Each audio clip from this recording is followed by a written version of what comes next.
We all have that genre or set of films that we would consider our guilty pleasure movies.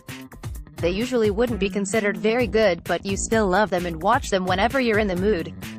For me, that genre would be either monster movies or giant robot movies, or even better, the combination of both.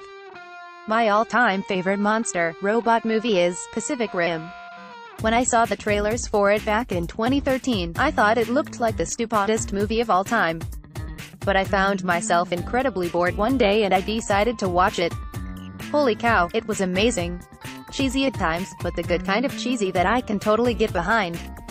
When I saw that they were making a sequel, I was excited and nervous about it at the same time. Excited because of monsters and mechs, but nervous because sequels don't always go the way we want them to.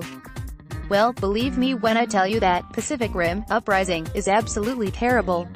After an awesome and original masterpiece in 2013, the sequel is the complete opposite. The direction, the acting, the writing was pure garbage. Set 10 years after the events of the first movie, Pacific Rim: Uprising follows the son of the late Stacker Pentecost, Jake, a scavenger and party boy who left the Yeager program, the program where they train you to fight in the large robot mechs called Yeagers, a few years prior. But he is brought back to the program once the Pacific Rim again becomes unstable and more dangers are incoming. The plot itself had serious potential to be a decent sequel, but the characters and the writing were nothing short of cringeworthy.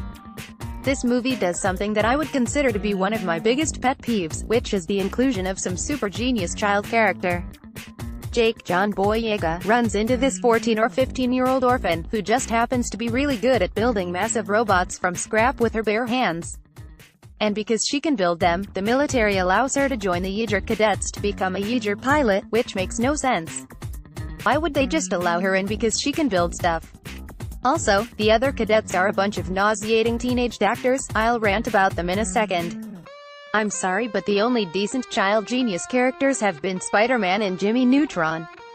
I am a fan of John Boyega in the new Star Wars movies and I really liked him in Attack the Block, which I highly recommend to anyone who likes alien movies. But in Pacific Rim: Uprising, he was terrible. 2 minutes into the movie he straight up makes out with a sriracha bottle in one of the more cringy scenes in the movie, and from that point, I knew this movie was going to suck. I will say though, he had to work with a horrendous script, so I am going to cut him a little slack for it. Back to these stupid cadets. When all hell breaks loose, everyone is worried about who is going to fight the new kaiju, the name given to the monsters. Then they decide to let the kid cadets pilot them to try and save the world. 10 years earlier they had tons of Yeagers and adult Yeager pilots to fight the kaiju.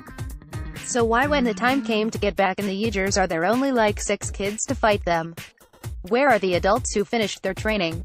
When any movie puts the fate of the world in a teenager's hands, it ends up sucking.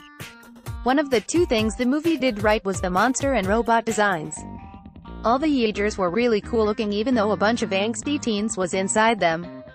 The kaiju looked awesome as well, not as cool as the ones in the first in my opinion, but I did think that they were fun to look at. The action sequences were very entertaining as well.